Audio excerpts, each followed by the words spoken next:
Although the fingering span has now been limited to 5 frets, certain fingering combinations still prove to be difficult or impossible. The short melody notes are executable with the simultaneous bass line at any time, although some of these fingerings may require practice until they can be played naturally.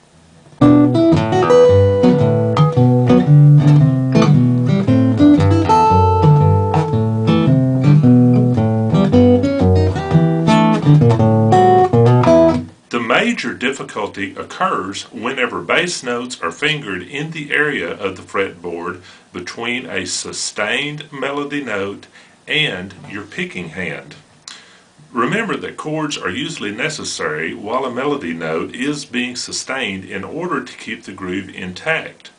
For example, try to play staccato chords on strings 3 and 4 while sustaining a melody note at the 5th fret on the 2nd string while the bass line is walking from the 5th fret on the 5th string to the 8th to the 7th.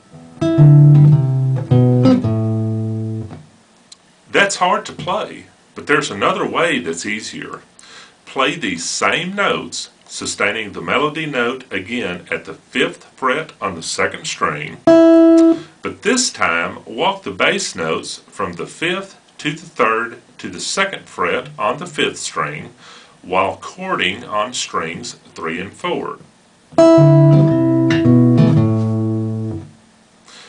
This alternate fingering is much easier to play, and there was no need to substitute a different melody note in order to accomplish that.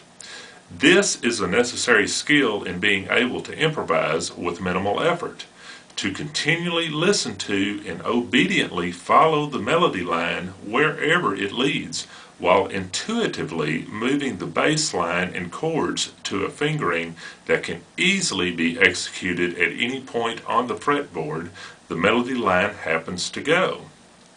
So one key point in making this much easier is avoid playing bass notes in the fretboard area between a sustained melody note and your picking hand.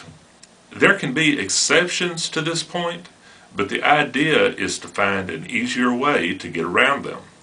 Note also that a bass note can usually be played on the same fret as a sustained melody note without too much trouble.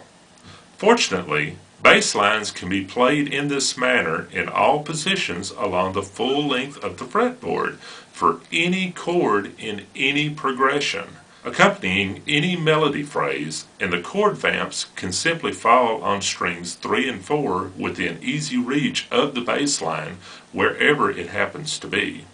A theoretical discussion on these chord vamps will follow later. Notes in a walking bass line can be substituted for other bass notes that are easier to grab while still adhering to the chord progression, so it's never really necessary to compromise a melody line just to make it fit a bass line.